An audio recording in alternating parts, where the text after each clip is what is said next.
Good morning students, how are you. तो आज की क्लास आपकी समझ लीजिए जितना आपने पढ़ा है ना उस सबसे ज़्यादा इम्पोर्टेंट है, क्योंकि आज हम बात करेंगे सिलेबस की, किस तरीके से हमने बैंक का पेपर निकालना है। आज बैंक के पेपर में हम करेंगे रीजनिंग के ऊपर बात। रीजनिंग किस तरीके से आपने पढ़नी है, कैसे पढ़नी है, कौन से चैप्टर है, किस तरीके से आपने सॉल्व करना है, आज हम ये सब पढ़ने वाले हैं। ठीक है, तो आज की जो क्लास है वो आपके लिए बड़ी इंपॉर्टेंट है। ये मत सोचना कि सर इंपॉर्टेंट नहीं है, समझ लो सबसे ज़्यादा इंपॉर्टेंट है। तो क्योंकि हमारी सिलेबस ही नहीं पता, तैयारी नहीं पता किस तरीके से करनी है, तो कैसे हम बैंक का पेपर निकालेंगे।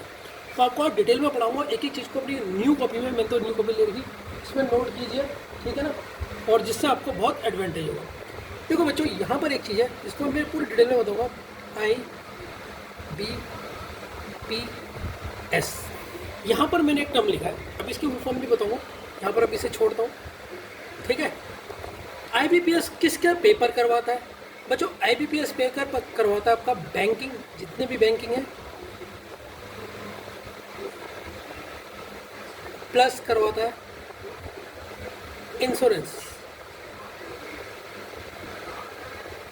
ये इंस्टीट्यूट है जो इन दो चीज़ों के पेपर करवाती है।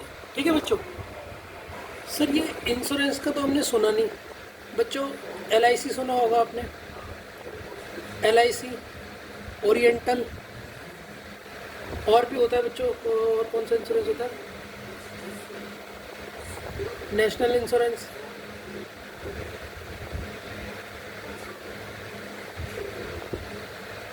नेशनल इंश्योरेंस की निकलती है।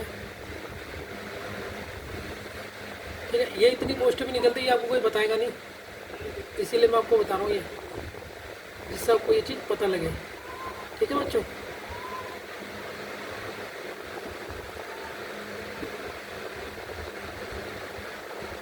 ओरिएंटल की निकलती है,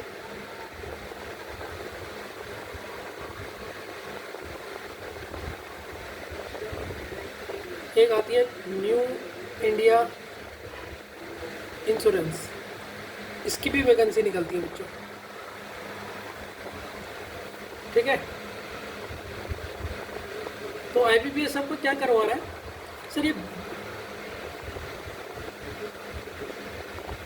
और एक और है यूनाइटेड इंश्योरेंस। अब बच्चों आपको पता है, आप लोगों को ये बड़ा ताज्जुब हो रहा होगा, सर बैंकिंग का तो पता था लेकिन इंश्योरेंस का भी हमें नहीं पता था कि इंश्योरेंस का भी पेपर करवाती है। ठीक है, तो ये भी आपको बता दिया। ठीक है बच्चों, तो बैंकिंग तो करवाती है लेकिन इंश्योरेंस का भी करवाती है। एक इसमें LIC आ गया आपका, एक आता है आपका ओरिएंटल, इसका लिखा नहीं था मैंने, सॉरी, ओरिएंटल इंश्योरेंस, ठीक, national insurance, new India insurance और यूनाइटेड इंश्योरेंस। ये LIC है बच्चों, LIC। तो इंश्योरेंस में भी इतनी पोस्ट आती है आपकी, और ये कौन करवाता है? IBPS। कौन करवाता है बच्चों? IBPS। ठीक है, तो सर IBPS है क्या? सबसे पहले इसकी फुल फॉर्म यहाँ पर लिख लेते हैं, इंस्टीट्यूट ऑफ बैंकिंग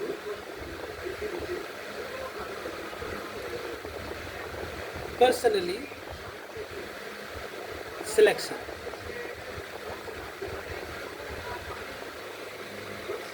ठीक है, और बच्चों ये आपको IBPS आपके पेपर कंडक्ट करवाती है। ठीक है, एक ऑटोनोमस बॉडी होती है ये, और ये पेपर करवाती है according to Central Bank of India. ठीक है बच्चों, ये बात समझ में आ गई आपको। तो बैंकिंग में तो हमारे आपको पता है SBI अपना एक अलग पेपर करवाती है। ठीक है, state bank of India, RBI reserve bank of India, इसके पेपर, और एक जो करवाती है कौन? IBPS। ये दोनों अपने पर्सनल पेपर भी करवाती है, IBPS सबके पेपर करवाती है। ठीक है, समझ में आया नहीं है बच्चों? ये LIC है, IBPS पेपर का क्या करवाती है? ये कॉमन पेपर करवाती है। ये कॉमन पेपर होता है जो सभी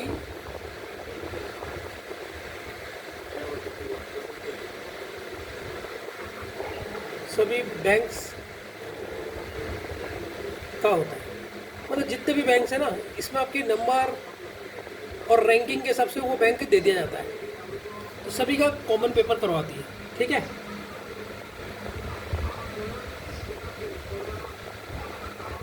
ठीक है बच्चों, समझ में आया नहीं आया? तो आईबीपीएस क्या आईबीपीएस आपके बहुत पेपर लेता है, पता है बच्चों। इसमें एक चीज़ ना बहुत अच्छी है, नोट करने वाली है, जो आपने नोट करनी चाहिए। आपको मैं नोट करवा देता हूँ। आईबीपीएस करवाता क्या है? आईबीपीएस क्या करवाता है? सेम सिलेबस होता है इसका।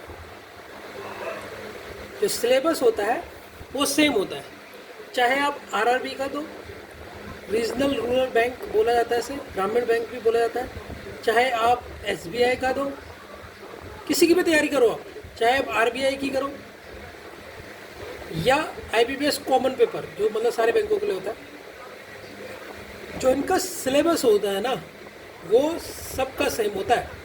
तो अगर आप एक का कर लेते हो तो किसी का भी पेपर दे सकते हो। तो उससे डिफरेंस क्या होता है? जैसे रीजनल रूरल बैंक में आता है, रूरल एरिया के बैंक को थोड़ा पेपर के क्वेश्चन थोड़े सरल होंगे, एसबीआई के थोड़े टफ होंगे, आरबीआई के थोड़े होंगे, आईबीएस के मॉडरेट लेवल के होते हैं। ये थोड़ा सा डिफरेंस होता है। तो आईबीपीएस की फुल फॉर्म होती है institute of banking personal selection. ये दो तरीके के हमारे पेपर कंडक्ट करवाता है, एक बैंकिंग और इंश्योरेंस। इंश्योरेंस के अंदर जो आपको कोई किसी ने बताया नहीं होगा, एलआईसी का आता है paper, oriental insurance, national insurance, new India insurance, United insurance, इसका करवाता है। अब बैंकिंग में कुछ आपके ऐसे बैंक भी हैं जो अपना पर्सनल पेपर भी करवाते हैं। आईबीपीएस तो इनका कॉमन पेपर करवाता है। कॉमन पेपर मतलब आपने मान लो आईबीपीएस का पहले प्री दिया, अभी मैं पूरा बताने वाला हूँ उसका पेपर, इसको छोड़ो। तो स्टेट बैंक ऑफ इंडिया और रिजर्व बैंक ऑफ इंडिया ये अपने पर्सनल पेपर भी करवाते हैं, ठीक है बच्चों।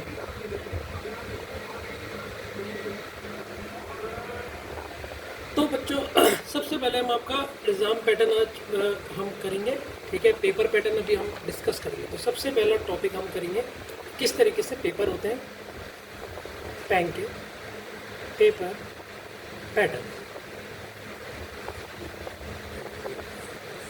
पेपर पैटर्न के ऊपर पहले हम डिस्कस करेंगे। देखो बच्चों किस तरीके से होता है। पहला आपका पेपर दोगे आप, जिसे बोलोगे प्री, फिर आप दोगे मेंस, फिर आप दोगे इंटरव्यू। ये आपका सिलेक्शन प्रोसेस होती है, ठीक है बच्चों। तो किस तरीके से होती है आप पहले इस चीज़ को देख लो। पहले प्री का पेपर दोगे आप, फिर सर मेंस का दोगे, फिर आपका होगा इंटरव्यू। आपका होगा क्या? इंटरव्यू, ठीक है बच्चों। ठीक है बच्चों, तो आपको इनकी प्रिपरेशन करनी होती है, ठीक है। तो आप चाहो तो इनको थोड़े से डेकोरेट भी कर सकते हो, जिससे जो आपका जो पहला पन्ना है वो आपको बिल्कुल अच्छा लगे। आपकी मर्जी है ये, ऐसा नहीं कि मैं कह रहा हूँ तो आप कीजिए, ये आपकी मर्जी है। मैं तो थोड़ा डेकोरेट कर लेता हूँ, जिससे थोड़ा सा कलर वाइज ये अच्छा लगता है, ठीक है। तो इस तरीके से मैं इसको थोड़ा सा डेकोरेट कर देता हूँ कि आपका सिलेबस थोड़ा सा दिखने में क्या लगे, अच्छा लगे, ठीक है। आप भी कर सकते हो। आपका पहला पेज है, थोड़ा सा वो होता है ना, थोड़ा सा क्या बोलते हैं उसे, लुक्स, कि हमारा पहला ही पन्ना मैंने कॉपी का खोला, 10 साल बाद भी रिवीजन करोगे तो थोड़ा सा अच्छी फीलिंग आती है। तो अभी तो आपके पास स्टार्टिंग का टाइम है, तो आप इसको थोड़ा सा ऐसा कर सकते हैं, ठीक है बच्चों। तो आप इसे कलर कर लीजिए अगर आपको मन है तो। मेरी तरह स्टाइल में भी कर सकते हैं जैसे मैं कर रहा हूँ।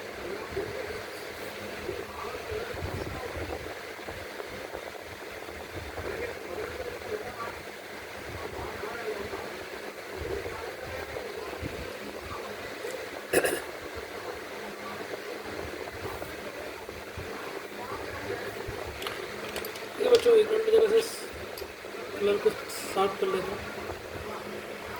हाँ बच्चों, जो आपका प्री का एग्ज़ाम होता है ना, उसको आपने करना होता है क्वालिफाई। क्या करना होता है? क्वालिफाई करना होता है। ये थोड़ा सा एक बड़े कलर कर लो, ऐसे आधा रह गया।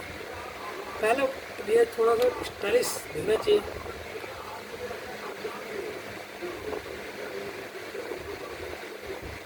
इसीलिए थोड़ा अभी से डेकोरेट कर सकते हो। तो डेकोरेट करने का भी टाइम नहीं होता, इतना ज़्यादा हो जाता है बर्डन। अभी आप डेकोरेट कर लो किस तरीके से होता है आपको, ठीक है। और ये आपका MBBS फर्स्ट पेज जो मैंने बताया, इसको भी डेकोरेट कर सकते हो। येलो, ग्रीन, रेड,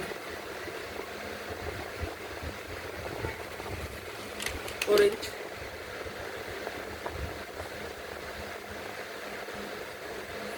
थोड़ा कलरफुल दिखाने के लिए। ये आपकी मर्जी है, ऐसा नहीं कि करना ही है, आपको अगर ठीक लगता है। अब देखो जैसे मैंने ऐसे कितना प्यारा कर दिया है, अगर आप देखोगे मेरी तो क्रिएटिविटी है।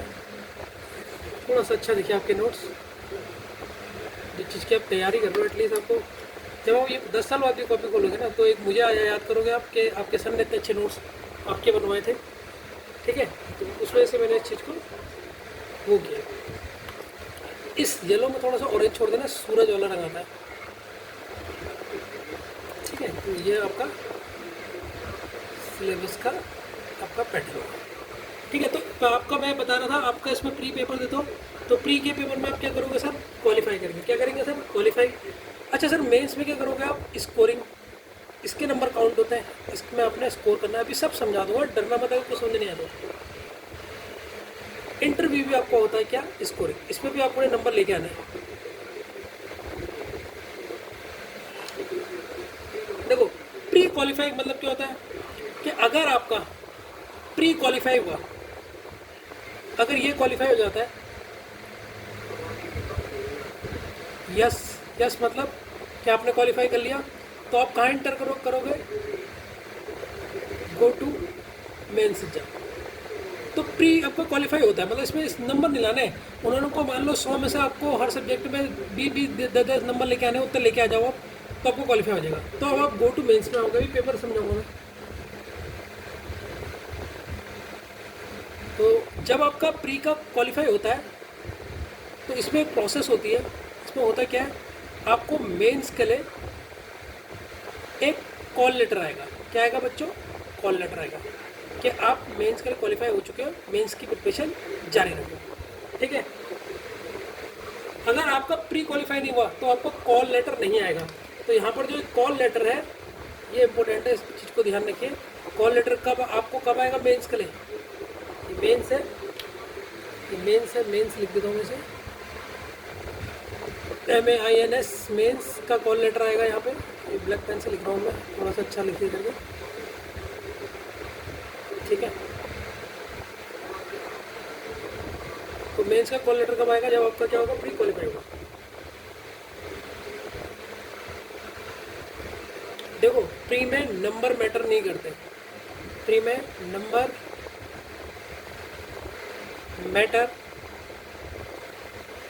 नहीं करते हैं, नहीं करते हैं। जो कट ऑफ दी है ना, कट ऑफ क्लियर होनी चाहिए।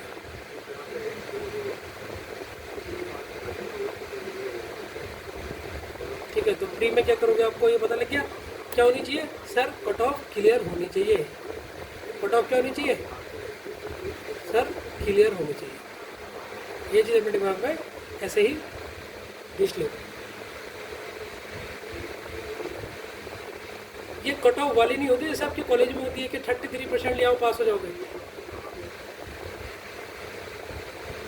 देखो बच्चों, तो मैं थोड़ा सा डिटेल में इसको समझाता हूँ। सर कट ऑफ क्या है, ठीक है। मान लो, एक मिनट बच्चों, एक कलर थोड़ा सा और दो, ठीक है। यहाँ पर नेक्स्ट पेज में मैं समझा रहा हूँ।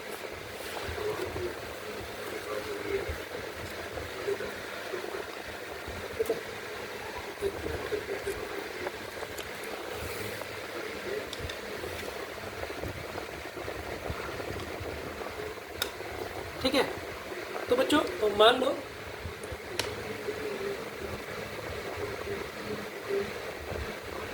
कोई पेपर है, कोई पेपर है जिसमें 1000 वैकेंसीज है। ध्यान से समझना,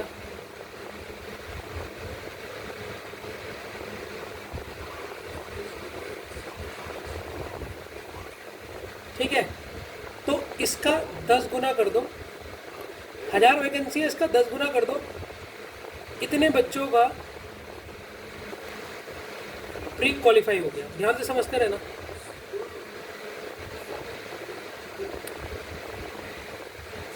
हजार नंबर का आपका पेपर है और इस इंटू आपने 10 करा तो इतने बच्चों का प्री क्वालिफाई हो गया। ठीक है, तो याद रखना कट ऑफ कैसे बनती है सर? कट ऑफ पेपर के बाद बनती है। पेपर कट ऑफ पेपर के बाद बनती है। इसका मतलब पहले होगा प्री का पेपर। अब प्री का पेपर हुआ 1000 वैकेंसी के लिए और बच्चे कितने निकल गए? 10,000। उसका 10 गुना इन्होंने प्री निकाल दिया। अब 10,000 को तो नौकरी मिल नहीं सकती, तो यहाँ पर फिर उसके हिसाब से होगी कट ऑफ।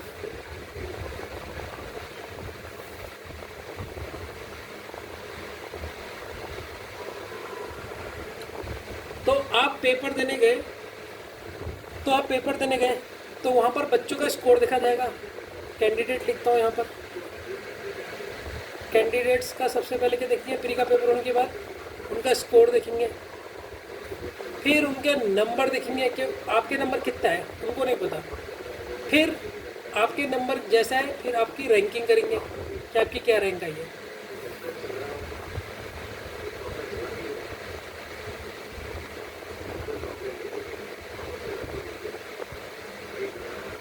तो सुनो, अब कट ऑफ होती है, ध्यान से सुनो।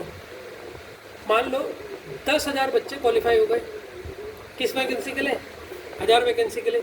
जो ये 10वें 1000 पोजीशन पे जो बच्चा है, 10वें 1000 पोजीशन जो कट ऑफ क्लियर करना, 10,000 बच्चे को मतलब 10,000 बच्चा, मान लो आप 10वें 1000 के हो आपकी किस्मत इतनी बुरी कि आप एट द लास्ट क्वालिफाई हो गए।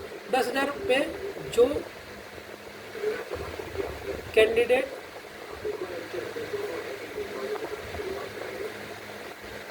प्री पेपर क्वालिफाई करता है, किसी कितने नंबर आए, किसने क्वालिफाई कर लिया करता है, वही कट ऑफ बन जाती है। इसीलिए कट ऑफ कोई भी बता नहीं सकता, कट ऑफ बन जाती है। तो कट ऑफ समझ में आई नहीं आई? आपने एक बार फिर से सुनो, आपने पेपर दिया, 10 लोग हैं, छोटा मार्जिन से समझो, 10 बच्चों ने पेपर दिया। एक एग्जाम्पल से समझाया था कट ऑफ, सिंपल एग्जाम्पल से। 10 लोग हैं, एक एग्जाम्पल समझाता हूँ। ये 10 लोग हैं, 1 2 3 4 5 6 7 8 9 10। तो कम से कम 1000 लोग थे, ये 10 लोगों ने पेपर क्वालिफाई करा। मान लो 1000 में से 10 लोगों ने प्री का पेपर क्वालिफाई करा। तो पहले बच्चों के नंबर आए, 100 का पेपर है, मान लो 100 में से आए, पहले के आए 75। तो ये कट ऑफ नहीं होगी आपकी। ये तो फर्स्ट बच्चा है, ये सेकंड बच्चा है, ये थर्ड बच्चा है, ये फोर्थ बच्चा है, ये 5 बच्चा है, ये 6 बच्चा है, ये 7 है, ये 8 है, ये 9 है, ये 10 है। पहले वाले के 75, तो सर ये कट ऑफ होगी? नहीं। दूसरे वाले के 60, इसके आए, इसके 65 कर लो, दूसरे वाले के, थर्ड वाले के 60 कर लो, और फोर्थ वाले के कर लो आप 59, इसके कर लो 58, इसके कर लो 55, इसके कर लो 54, इसके 53, इसके 52 और इसके आए 10। तो 10वां जो बच्चा लास्ट जो क्वालिफाई हुआ है उसके कितना है सर? 50 नंबर है। तो इसका मतलब इस बार पेपर की कट ऑफ कितनी हो गई? 50। क्या आपके 50 आपके आने ही चाहिए, तभी आप क्वालिफाई हो गए। 50 से ऊपर लेके आओ, 50 तो एटलीस्ट होने ही चाहिए, तब आप कट ऑफ होंगे। तो ये होती है कट ऑफ। मैं आज आपको बहुत डिटेल में बताने वाला हूँ, कितने बच्चों को पता ही नहीं है। तो आज जो आपको बताने वाला हूँ वो आप कहीं भी देख लो, कोई इतना डिटेल में नहीं बताएगा। ठीक है, तो इसीलिए कट ऑफ क्या होती है? बदलती रहती है। ठीक है, कट ऑफ आपकी 3 फैक्टर्स पर डिवाइड होती है, 3 फैक्टर्स पर डिपेंड होती है।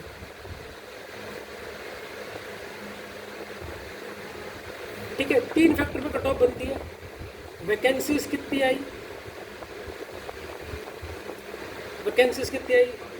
डिफिकल्टी लेवल क्या है पेपर का,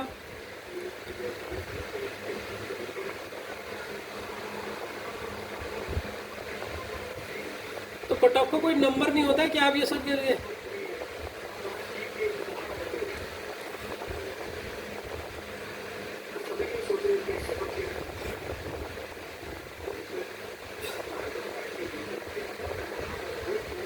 और कितनी एप्लीकेशंस है, ये 3 फैक्टर होते हैं। तो कट ऑफ को आप अपने मन से एज्यूम मत करना कि सर मेरी कट ऑफ मैं क्या 50 नंबर लेंगे तो मेरा हो जाएगा नहीं हो जाएगा, ये हर बार चेंज होती है। तो इसीलिए हमने तैयारी इस तरीके से करनी है कि हमारे दिमाग में कोई नंबर नहीं होना चाहिए। बस ऐसा मत सोचो कि 100 में से 50 जाए बहुत हो, ये सोचो कि 100 में से पूरे 100 जाए। ठीक है, तो कट ऑफ अगर आपसे 1 घंटे में 100 के 100 होते हैं ना, 100 के 100 क्वेश्चन हो जाते तो पूरे 100 के 100 कर लो। ये मत सोचो कि सर कट ऑफ जो है मेरी वो क्या हो जाएगी, कम हो जाएगी। तो इसीलिए आप लोगों ने क्या करना है, कट ऑफ को एक वो नहीं बनाना है कि इतना नंबर आ जाएंगे मेरे, इतने में मेरा सिलेक्शन हो जाएगा, ये सोच के नहीं चलना है। ठीक है बच्चों, समझ आया या नहीं आया? तो कट ऑफ को ये सोच के बिल्कुल भी मत चलिएगा। Cut of her bar her year में डिफरेंट होती रहती है। 3 चीज़ पे डिपेंड करती है, वैकेंसी कितनी है, पेपर का लेवल कितना डिफिकल्ट है, और एप्लीकेशंस कितने हैं। ये ठीक है, इनकी जो फैक्टर में डिपेंड होती है। ठीक है, अब हम बात करते हैं टाइमिंग की। ठीक है, अब यहाँ पर हमारा सेकंड पॉइंट आता है टाइमिंग। टाइमिंग पेपर के लिए कितना मिलेगा? अगर आप प्री का पेपर दे रहे हो, प्री के पेपर के लिए आपको मिलेगा पूरा 1 आवर, बोले तो 60 मिनट्स। ये आपको पूरा टाइमिंग प्री के पेपर के लिए मिलेगा। ठीक है, ये आपको प्री की टाइमिंग है। सर प्री के लिए सब्जेक्ट्स कौन कौन से पढ़ने पड़ेंगे? किसी का भी प्री दो, अब प्री के लिए सब्जेक्ट्स, तो सर प्री के लिए सब्जेक्ट्स आपको पढ़ने पड़ेंगे। चाहे कोई पेपर दे दो, चाहे इंश्योरेंस का पेपर दो, चाहे स्टेट बैंक ऑफ इंडिया या आरबीआई, किसी का भी, तो इंग्लिश पढ़नी पड़ेगी, रीजनिंग और मैथ्स। ये आपके प्री के पेपर के सब्जेक्ट्स हैं, ये आपको पढ़ने पड़ेंगे। और मेंस के लिए क्या पढ़ना पड़ेगा आपको? मेंस के लिए सब्जेक्ट्स क्या क्या हैं आपके? अगर आप प्री में क्वालिफाई हो गए तो इसमें सब्जेक्ट्स कौन कौन से? एक इंग्लिश है, ठीक है, एक रीजनिंग और मैथ्स। देखो ये 3 तो प्री के ही आपके ऐड हो गए।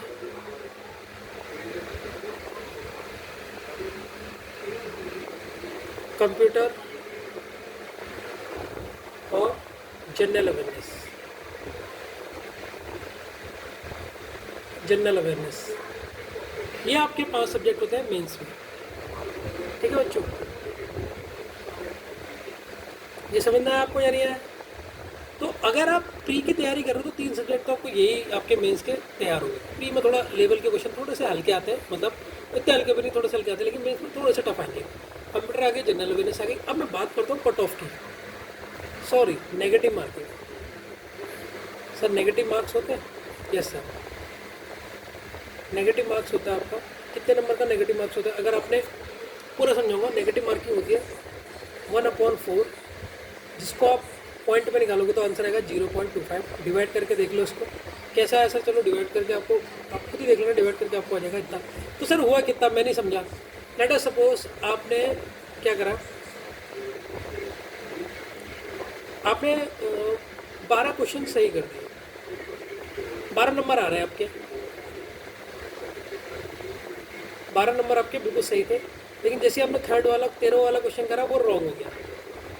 12 क्वेश्चन आपने क्या करे, करेक्ट करे, 13वां क्वेश्चन आपका रॉन्ग हो गया। तो ये 12 नंबर नहीं आएंगे अब आपके, ये 12 में से जो एक क्वेश्चन है 1 नंबर का, उसमें से ये डिवाइड कर लोगे, तो इसमें से माइनस कर लेना, 12 में से माइनस कर लो, कितना 12.25। तो जब आप माइनस करोगे तो हो जाएगा 8, 6, 11.68 नंबर आएंगे आपके। पहले पूरे 12 आ रहे थे, आपने 12 क्वेश्चन अटेंड करे, पूरा 13वां क्वेश्चन गलत हो गया, तो आपके 11 नंबर तो पूरे होंगे, लेकिन जो 12वां क्वेश्चन है, जो लास्ट वाला क्वेश्चन जो आपको सही था, उसमें से उससे ये डिवाइड हो जाएगा। उससे इसे क्या कर दोगे, 1/4 डिवाइड कर दोगे। तो 1 को 4 से जब आप डिवाइड करोगे तो आप डिवाइड करके देख ही लो Q1 से कितना ऐसे कैसा आपको, ये पहले आपने 0 लगाया, पॉइंट लगाया, फिर आपका यहाँ पर ये हुआ, तो 4 2 जो होता है 8, पॉइंट लगाइए, और 4 5 जो होता है, देखो इसीलिए इसको माइनस कर देते हैं। तो आपको समझना क्या होगा नेगेटिव मार्किंग कैसे होती है, ठीक है ना। अब इंटरव्यू का बताता हूँ बच्चों आपको, जो आप जानने के लिए तैयार होंगे। देखो इंटरव्यू में क्या होता है, बैंक के इंटरव्यू में ध्यान से सुनना, 5 लोगों का पैनल होता है। देखो अब ये 5 लोग में से कौन क्या क्या होते हैं बच्चों, वो मैं आपको बता दूँ, ठीक है। मज़ा आ रहा है या नहीं आ रहा है, बताओ, कितना डिटेल बता रहा हूँ आपको, कोई बताता है? इसको अभी मैं सिर्फ बैंक वाले ही पढ़ाऊँगा मैं। अब ये 5 है, देखो मैं यहाँ पर ये 5 लिख देता हूँ, 1%, 2%, 3%, 4% और 5%। पहला वाला जो बंदा है, जो आपका पहला है, वो क्या करेगा सर? देखो पहला बंदा होगा लॉ वाला, एक बंदा होता है आईटी वाला, ठीक है, एक बंदा लॉ का बैठेगा, एक आईटी का बैठेगा, एक बंदा होता है कॉमर्स वाला जो आपके इंटरव्यू लेते हैं, और 2 जो होते हैं ये नॉर्मल होते हैं। नॉर्मल मतलब बोले तो सर जनरल बैंकिंग वाले, अभी समझ जाओगे इनको भी, जनरल बैंकिंग वाले। ये 5 पैनल आपका बैठा रहता है इंटरव्यू।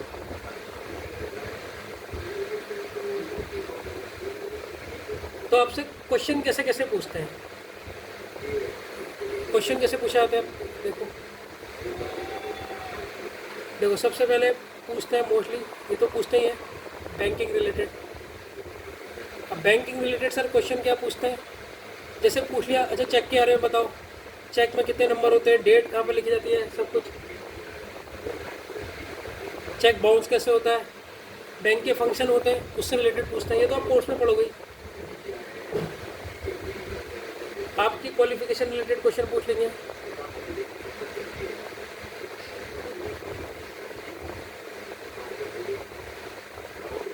क्वालिफिकेशन रिलेटेड क्वेश्चन पूछ लेंगे, या आपसे पूछ लेंगे करंट अफेयर्स।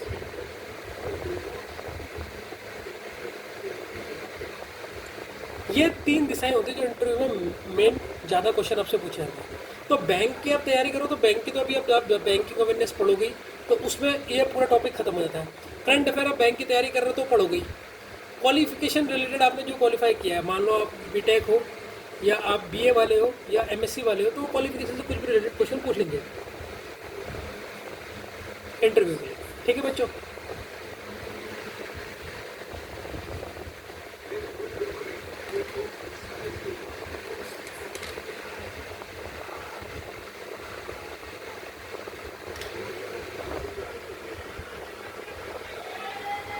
आपसे ये एक तरीके का क्वेश्चन और भी पूछते हैं।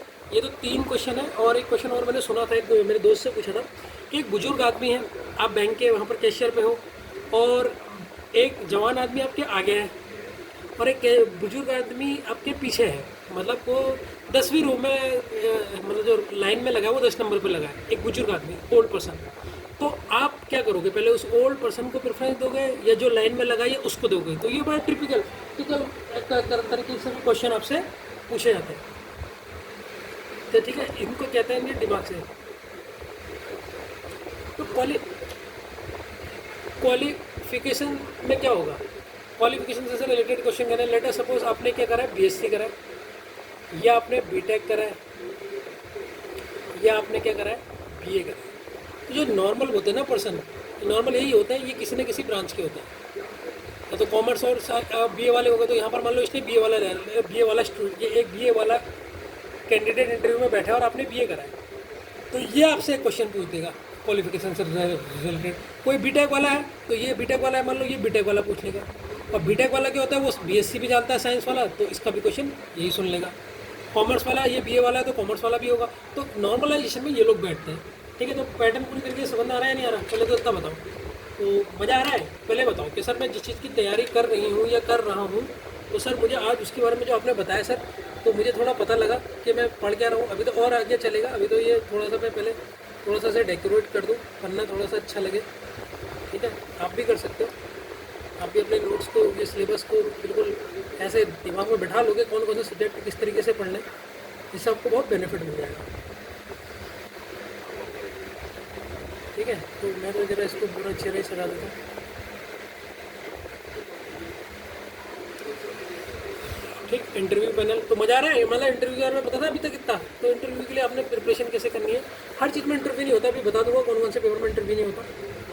ठीक है, तो मैं तुम्हें पूरी डिटेल दूंगा जब मैंने किस तरीके से अपनी प्रिपरेशन स्टार्ट करी थी, किस तरीके से पढ़ा था मैंने।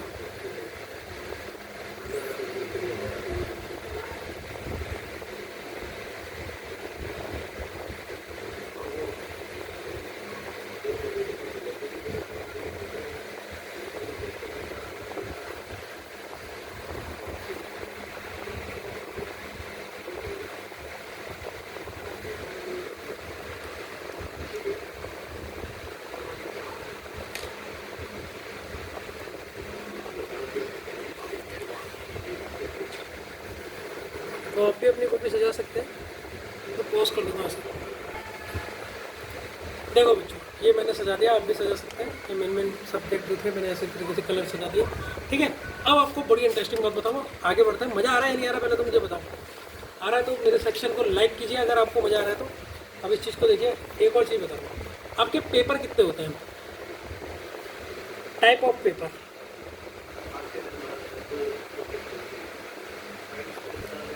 तो कौन कौन से होते हैं, ध्यान से देखो। सबसे पहला नंबर होता है क्लर्क। ठीक है, अब ध्यान तो सुनना, मजा आएगा आप लोगों ने। मैं कह रहा हूँ, मैं अगर समझ तो सबसे अच्छा तो क्लर्क होता है सीपीओ से, अभी समझ जाओगे क्यों कह रहा हूँ। तो क्लर्क में आपने क्या करना पड़ता है, आप पहले प्री निकालो, फिर मेंस निकालो, फिर इंटरव्यू। नहीं होता, सबसे बढ़िया बात, इंटरव्यू होता ही नहीं है। प्री क्वालिफाई कर लो, मेंस में नंबर ले आओ, सीधे आप क्लर्क बन जाओ, सीधे। तो मेंस के जो नंबर आए आपके, मेंस के जो आपके नंबर आए उसी में आपका सिलेक्शन होगा। इंटरव्यू का कोई चक्कर ही नहीं है, आप नंबर अच्छे ले आओ, आपका सिलेक्शन। प्री तो क्वालिफाइंग होता है, क्वालिफाइंग मतलब कट ऑफ में क्लियर करनी होती है बस। मान लो आपको 60 नंबर लाने, 60 नंबर ले आओ, ज़्यादा लाओ या कम लाओ उससे कोई मतलब नहीं होता। लेकिन दूसरा टाइप होता है पीओ का। पीओ में आपको पहले प्री, मेंस, पहले प्री दोगे, फिर मेंस दोगे, इंटरव्यू।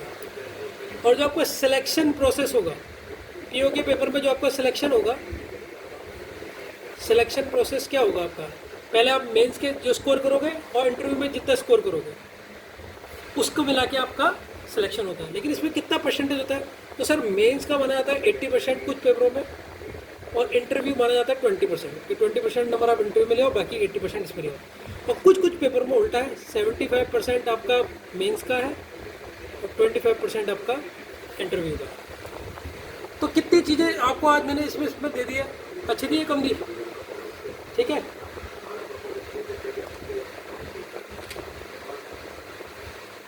तो ओवरऑल स्कोर के लिए याद रखना, दोनों में ही मेंस में अच्छा होना चाहिए आपका। ठीक है, तो मेंस का हमेशा आपका अच्छा होना चाहिए।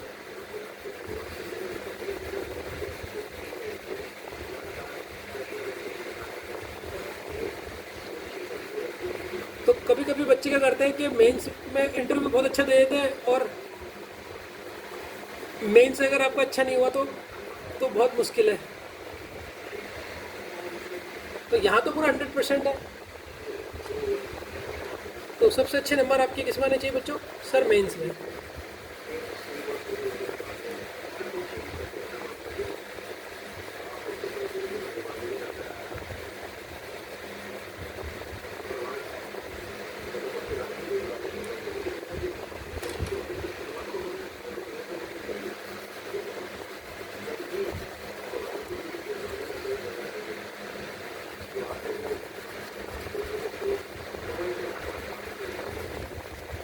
तो बच्चों आपको मैं एक गलत फहमी आपकी तोड़ता हूँ। कुछ बच्चे क्या करते हैं पीओ के पेपर में, मेंस की कट ऑफ होती है तो कट ऑफ क्लियर होने के बाद सोचते मेरा सिलेक्शन हो जाएगा, सिलेक्शन नहीं होता। क्यों नहीं होता बच्चों? पहले अब इसको समझाता हूँ, पहले रुको थोड़ा सा इसे फिल करने दो, मुझे टाइम नहीं मिलता अभी, तो लगे लगे कर दे रहा हूँ। ठीक है, ये ऐसे वीडियो उतना अच्छा नहीं दिख रहा है लेकिन वैसे अच्छा लग रहा है। आप रियल अगर सामने से देखते ना तो वैसे अच्छा लग रहा है। ये पेन की डिजाइनिंग मेरे नोट्स होते हैं, ये बैंक की नई कॉपी बन गई है मेरी। तो इसी में आज इसमें तो सारे जितने बैंक के टॉपिक हैं ना 19 के 19 सारे चैप्टर इसमें बैंक के ही करवाऊँगा। बाकी रीजनिंग के तो आपकी जो कॉपी बनी है वो उसमें करना। ठीक है, तो आज संडे था। ठीक है, तो मैंने कहा संडे के दिन आप क्या कीजिए, आप इसके वजह देखिए। ठीक है बच्चों, ये होगा।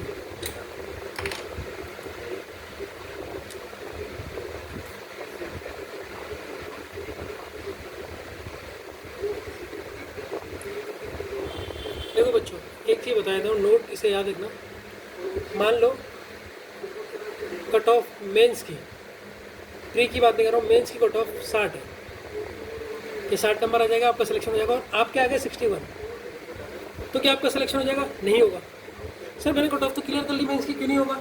इंटरव्यू भी मान लो आपका अच्छा चले गया, इंटरव्यू आपका 20% का था और आपके इसमें पूरे के पूरे नंबर आ गए, फुल आ गए, पूरे 20 के 20 नंबर आ गए, और यहाँ 61 है। बच्चों एक बात बताओ, वैकेंसी कितनी है? मान लो 100 है, और कितने लोगों ने क्वालिफाई करा है मेंस? सर 300 लोगों ने करा है, तो 200 लोगों को भगाना भी तो है, तो उन 200 में तुम शामिल हो जाओगे। तो इस चीज़ को ध्यान से समझो, क्या बोला मैंने, फिर से सुनो। मान लो आपने मेंस की कट ऑफ जो आ रही थी वो 60 है, आपके नंबर कितने आ गए? 61 आ गए, तो आप घर में खुश हो गए कि पार्टी करो, मेरा तो मेंस क्लियर हो गया, ये है वो है, और आपके इंटरव्यू में भी फुल आ गए, आप तब भी पार्टी कर रहे हो, लेकिन आपका सिलेक्शन नहीं होगा। क्यों नहीं होगा? क्योंकि वैकेंसी तो सर कितनी है, मैंने कहा था ना, एप्लीकेशंस कितने लोगों ने भरी है, जो तीसरा फैक्टर था। तो 100 है, 100 लोग के पास, आपके पास शीट है 100 लोगों को देने की, लेकिन क्वालिफाई 300 लोगों का हुआ, तो 200 को कैसे निकालेंगे? इसीलिए मेंस आपको बहुत जरूरी है। इतना मेंस तुम्हारे हाथ में होता है।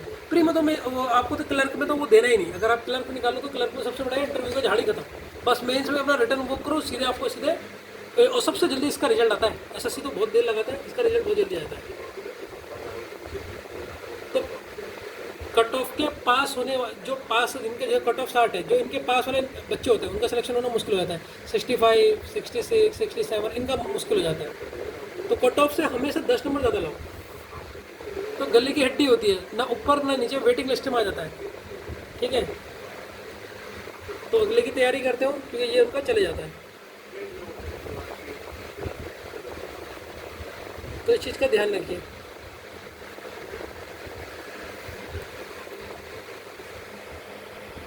ठीक है बच्चों, तो अब हम बात करते हैं डिफ़िकल्टी लेवल की, इसकी बात करते हैं।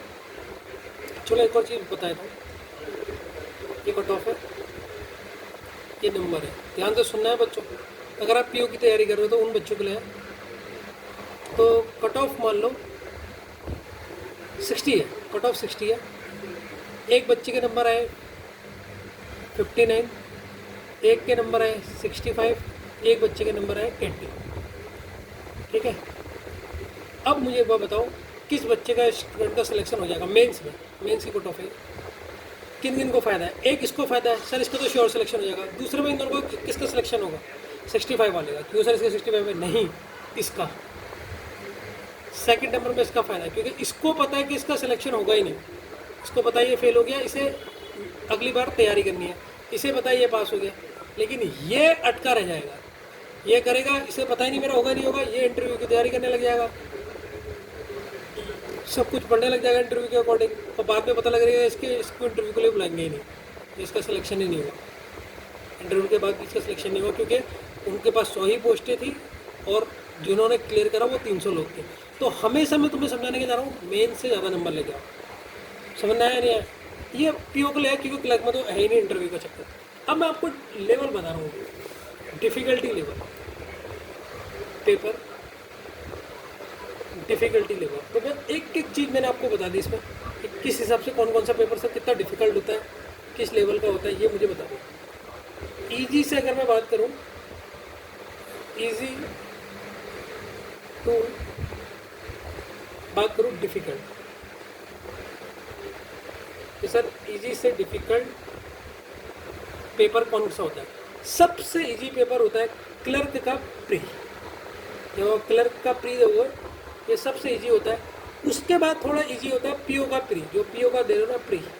फिर कौन सा इजी होता है, थोड़ा डिफिकल्ट होता है जो क्लर्क का मेंस, जो क्लर्क का फिर आप मेंस का पेपर दोगे ये थोड़ा डिफिकल्ट होता है। लास्ट में होता है आपका पीओ का मेंस, ये डिफिकल्टी लेवल है। और जहाँ तक बात रही है सिलेबस की, देखो अब आपको मजा आएगा सुनने में। सेम सिलेबस होता है, सिलेबस आपका इन सभी का सेम होता है। ठीक, ये मैंने स्टार्टिंग में भी बताई। तो ये आपकी लेवल की बात है बच्चों, ठीक है। लेवल मतलब खतरा, इसीलिए से पूरे रेड से कर दूंगा मैं कि आपको इस तरीके से डिफ़िकल्टी लेवल में आपने जाना है तो आप क्लर्क की तैयारी कर सकते हैं बढ़िया तरीके से। उसमें तो इंटरव्यू है ही नहीं, तो आपके बल्ले बल्ले। तो आज आपको और कोई क्वेश्चन में अगर क्वारी होंगे तो आप मुझे पूछ सकते हैं, ठीक है। बस अपने डाउट आज तुम्हारे सारे क्लियर होंगे। मैंने एक क्लास लेनी थी ये कि मुझे जिसमें सिलेबस भी अभी डिस्कस करने वाला हूँ, क्या पढ़ोगे क्या क्या नहीं पढ़ोगे, तो ये चीज़ अभी मुझे सब बताने हैं, ठीक है। 1 अगस्त से जो आपकी बैंक की तैयारी हो जाएगी ना, बैंक के पूरे स्टार्ट हो जाएंगे जो चैप्टर है, ठीक है बच्चों। तो बच्चों प्रिपरेशन टाइमिंग क्या होगी सर, प्रिपरेशन टाइमिंग बताओ। और सर फॉर्म की टाइमिंग बताओ, फॉर्म भरने की टाइमिंग कब आती है। तो प्रिपरेशन टाइमिंग मैं देखो बच्चों आपको बता रहा हूँ, मैं यहाँ पर केवल रीजनिंग की बात कर रहा हूँ कि आपने बहुत जीरो से हाई लेवल तक जानी है।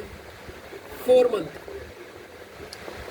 4 मंथ में देखना आपकी रीजनिंग कंप्लीट हो जाएगी, ठीक है। 4 मंथ एटलीस्ट, 4 या 5 मान के चलो, क्योंकि आपको 0 टू हाई लेवल में लेके जाना है। तो 4 मंथ में आपकी रीजनिंग कंप्लीट हो जाएगी।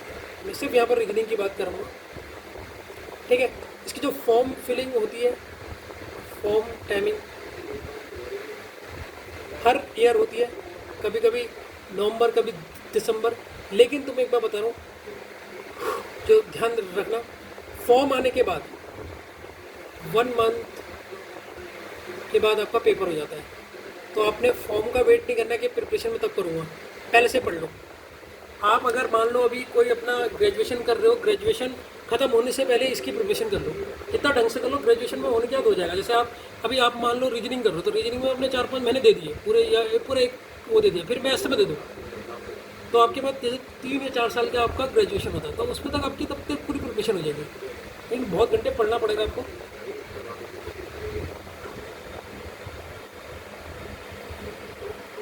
देखो बच्चों इसमें प्रोसेस क्या होती है ये भी मैं आपको बता दूं, टाइमिंग अभी आपको बता रहा हूँ, तो ये थोड़ी सी इसकी प्रोसेसिंग बता दूँ।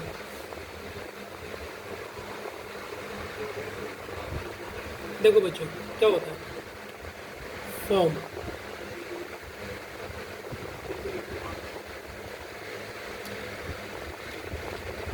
देखो फर्स्ट मंथ में आएगी आपकी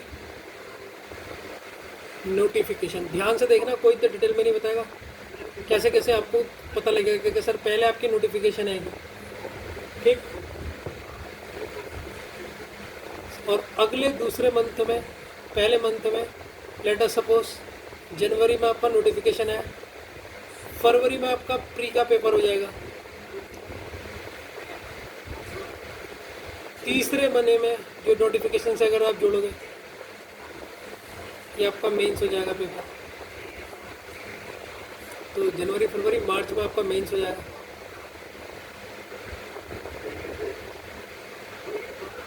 चौथे या 5वें मंथ तक आपका इंटरव्यू हो जाता है। देखो इसमें सबसे बढ़िया चीज़ क्या अभी एक ही बताने वाला हूँ, ध्यान से सुनना, बड़ा मजा आएगा। 6th मंथ में आपका फाइनल रिजल्ट और आपके पास नौकरी होगी।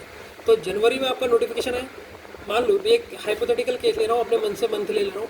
जनवरी में आया, फरवरी आप फरवरी में प्री का पेपर दोगे, मार्च में मेंस का दोगे, इंटरव्यू के लिए अप्रैल और मई में हो जाएगा, जून में आपका रिजल्ट आ जाएगा, जून में आप नौकरी करने लग जाओगे, ठीक है। याद रखना बैंकिंग का पेपर्स सिलेक्शन का प्रोसेस ओनली 6 मंथ का होता है, सबसे ज़्यादा कम है इसका, एसएससी में तो 1-1.5 साल लग जाते हैं, और उत्तराखंड के पेपर में तो 3-3 साल तक इंटरव्यू का रिजल्ट नहीं आता।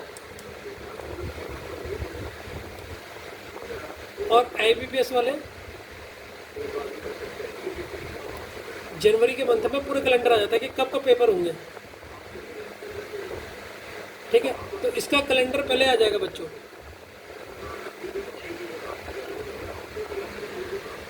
तो कैलेंडर में पहले ही बता देंगे जनवरी में कि कब आपका नोटिफिकेशन आएगा, कब पेपर होगा, पूरा कैलेंडर दिखा देते हैं, ये आपको पहले ही दिखा देते हैं। तो बच्चों अब आपका रीजनिंग का सिलेबस है।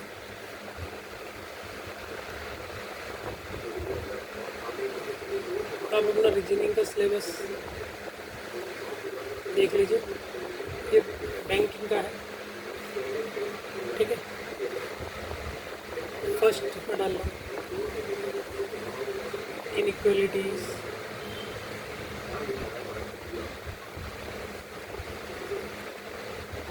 Coding decoding,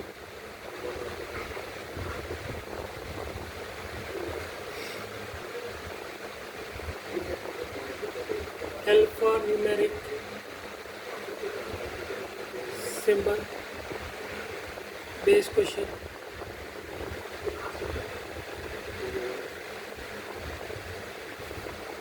ranking,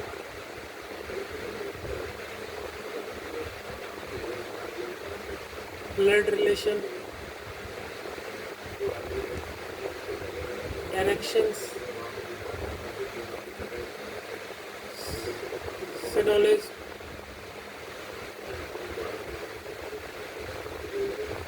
puzzles,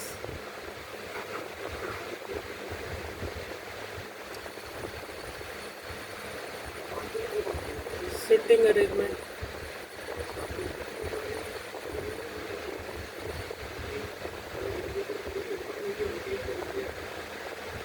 input output,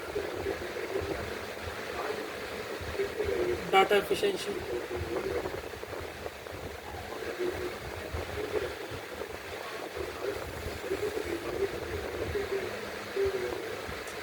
critical reasoning,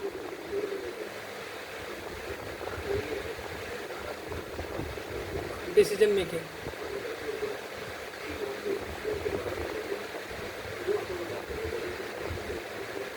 decision making, ठीक है। टोटल 13 होंगे, 1 2 3 4 5 6 7 8 9 10 11 12 13। ठीक है, अब इसमें से कितने कितने क्वेश्चन आएंगे? देखो 5 क्वेश्चन आएंगे इनइक्वालिटीज से प्री के पेपर में, अभी तक जो आ रहा है। अब मैंने पढ़ा है तो मुझे थोड़ा आइडिया, मुझे पता है किससे किससे आते हैं। 5 क्वेश्चन आपके इसमें से आएंगे प्री प्लस मेंस। ठीक है, अल्फा न्यूमेरिक से 5 क्वेश्चन आएंगे। ठीक है, प्री में। रैंकिंग से आएगा 1 क्वेश्चन प्री में। ब्लड से आएगा आपका 2 या 3 क्वेश्चन प्री प्लस मेंस। देखते रहो, सब आपको आज कितना डिटेल में बताऊंगा। मैंने पूरा एनालाइज करा है कितने से कितने आएंगे। 2 या 3 क्वेश्चन आएंगे आपके प्री प्लस मेंस से। सिनोनिम्स से आएंगे आपके 5 क्वेश्चन आएंगे प्री प्लस मेंस में। पजल से क्वेश्चन आएंगे आपके 10 और 15 क्वेश्चन। देखो puzzle most important, pre plus mains. Sitting arrangement 10 या 15 question pre plus mains. 5 question आएंगे इनपुट आउटपुट से मेंस में। 5 क्वेश्चन आएंगे डाटा इफिशिएंसी से मेंस में। क्रिटिकल रीजनिंग से आपके क्वेश्चन आएंगे और डिसीजन मेकिंग से। इन दोनों से ही आपके बन जाते हैं 8 या 10 क्वेश्चन, लेकिन कौन सी किस में, मेंस में।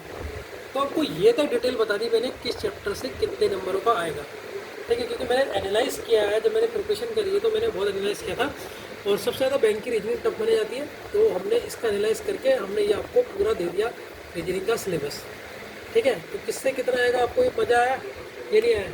लोग आपको सिर्फ, अगर आप नेट में देखोगे ना कहीं भी, तो आपको सिर्फ सिलेबस बता देंगे कौन कौन सा चैप्टर है, लेकिन किससे कितना मार्क्स का आएगा वो वही बता सकता है जिसने उसके ऊपर डिटेल एनालाइज करा हो, जिसने पढ़ा हो। तो कौन कौन से चैप्टर आपको लग रहे हैं कि सर बहुत ढंग से पढ़ लेने हैं, जिसको प्री और मेन में बहुत अच्छी तरीके से है, जिनके ऊपर हम बहुत ज़्यादा डिटेलिंग, तभी मेरा सिलेबस जो होगा वो लंबा होगा, क्योंकि मैं बहुत ज़्यादा क्वेश्चन कराऊंगा, इतने एक्स्ट्रा क्वेश्चन भी करवा दूंगा ना कि डर भाग जाएगा। तो वो इंटरव्यू में जो सिलेक्शन, जो बैंक के बारे में सिलेक्शन होता है, जो पहली बार दे रहा होता है उसी का होता है। जो पहली बार दे रहा होता है ना वो बड़ा मोटिवेट होता है, दूसरी बार वो थोड़ा डीमोटिवेट हो जाता है, प्रेशर में आके फिर पेपर गलत कर देता है। पहले तो उसे प्रेशर नहीं होता, तो उसे बस टेक्निक होता है। तो अपने आप को इतना स्ट्रॉन्ग कर लो कि जो थोड़ी सी भी नर्वसनेस है वो रहे ना वहाँ पेपर में। जब तुम देने के लिए जाओ पेपर, तो नर्वसनेस बिल्कुल गैप रहे आपके दिमाग में, कोई नर्वस किसी चीज़ की आपके लिए ना हो, और पहली बार में ही अपना पेपर क्लियर करो, ठीक है। तो ये आपको उतारना है सिलेबस, ये आप उतार लीजिए बढ़िया तरीके से, ठीक है। सजा सकते हैं, आपकी मर्जी है। तो आज मैंने पूरा 1 घंटा लिया है इसके ऊपर पूरी डिटेलिंग समझाने के लिए आपको, किस तरीके से आपने पढ़ना है, किस तरीके से आपका सिलेबस है, और किस तरीके से आप क्या क्या करोगे। तो ये चीज़ आपकी मैंने बहुत एक बड़े प्यारे तरीके से पूरी डिटेल लगा दी, जिससे आपको समझना आ जाए। तो बच्चों मज़ा आया या नहीं आया, पहले तो आप मुझे ये बताइए बस कि सर जो आप लेके आए, जो सेशन लेके आए, तो मेरे ख्याल से मैंने इसमें सभी चीज़ का आपको आंसर दे दिया है। कोई चीज़ रह नहीं गई होगी, अगर रह गई तो मुझसे आप पूछ सकते हैं पर्सनली भी कि सर ये चीज़ मुझे बताइए, थोड़ा सा मुझे इसमें डाउट है, तो वो भी पूछ सकते हैं जहाँ पर भी आपको डाउट है। मेरे ख्याल से तो डाउट होगा नहीं अब, लेकिन तब भी अगर है किसी बच्चे को तो वो आके मुझसे पूछ ले कि सर मुझे यहाँ पर इस चीज़ में थोड़ा सा डाउट है। तो डाउट है तो आप मुझसे पूछ सकते हैं। बाकी मैंने आपको पूरा बता दिया किस तरीके से आपने प्रिपरेशन करनी है, कैसे पढ़ोगे आप, ठीक है। तो जहाँ से हो सकता है वहाँ से पढ़िए और अपना सिलेक्शन पाइए। देखिए एक बार अपना सिलेक्शन पा लेंगे ना, तो आपके पेरेंट्स को जो खुशी मिलेगी वो आप खुद रियलाइज़ करोगे कि सर आज मैंने ज़िंदगी में कुछ कर लिया। तो ये आपका आपने उतार लिया होगा, मेरे ख्याल से मैंने उतारने का पूरा टाइम दे दिया आपको, ठीक है। तो ये है आपका, बाकी आप देखिएगा, ठीक है बच्चों। तो आज आपका रीजनिंग का पूरा सिलेबस हमने बता दिया। होप जो आपको मज़ा आया हो, सारे जो आपके कॉन्सेप्ट हैं वो आपके दिमाग से निकल गए होंगे। क्या डाउट है ये सब, तो आपका डाउट अब कुछ भी नहीं रहेगा। एक लास्ट टाइम का थोड़ा सा हम इसको थोड़ा सा एक थोड़ी डिटेल और बता देते हैं, जिस बच्चे को थोड़ा सा जानना हो उसके लिए।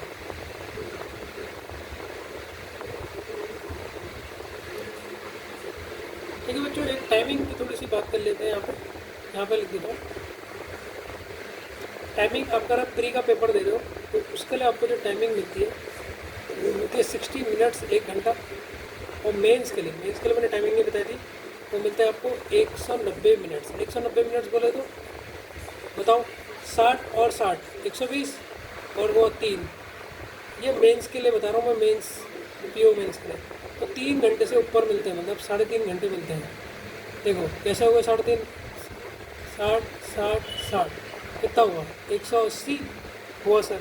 10 मिनट और लगा लो, तो 3 घंटा 10 मिनट ये आपको मिला था मेंस के लिए, पीओ के मेंस के लिए, ठीक है। तो ये आपको टाइमिंग थोड़ी बताने की, ठीक है। तो चलता है बच्चों, ये आपको अच्छी तरीके से समझा दिया, तो इसको बिल्कुल अच्छी तरीके से नोट कीजिएगा ज़िंदगी में किस तरीके से करना है। बाकी मैं आपको जब मैथ्स पढ़ोगे तो मैथ्स का भी बता दूँगा, ठीक है। इस तरीके से आप लोगों ने इसे करना है, ठीक है स्टूडेंट्स।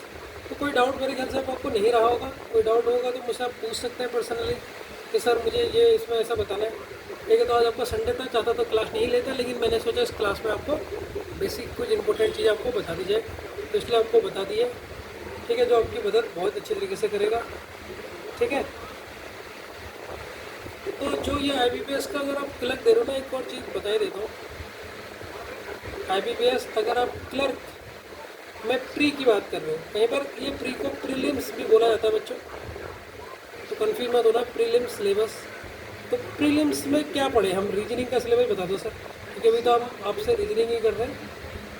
तो प्रीलिम्स में रीजनिंग के, अगर आपने प्रीलिम्स के पहले चैप्टर खत्म करना है, और ये देखना जब मैं आपके करवा दूंगा ना रीजनिंग, 3-4 महीने में आप सारे कैसे फटाफट करोगे, तो इसमें प्रीलिम्स के क्लर्क के आप प्रीलिम्स में आपका आएंगे inequality, seating and arrangement,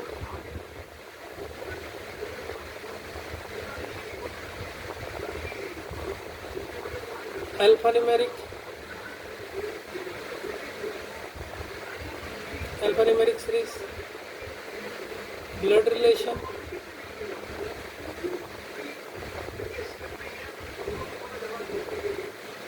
coding decoding,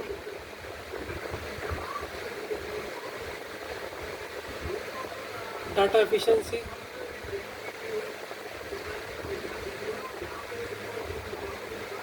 ठीक, सिनोलॉजी,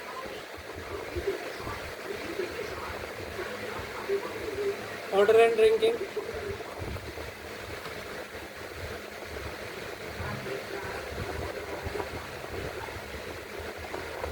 इनपुट आउटपुट।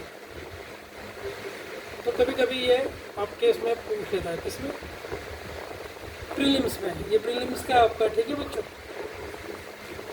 चलो अब आपका ये बहुत अच्छे तरीके से हो चुका है, बाकी हम लोग बाद में करेंगे बच्चों।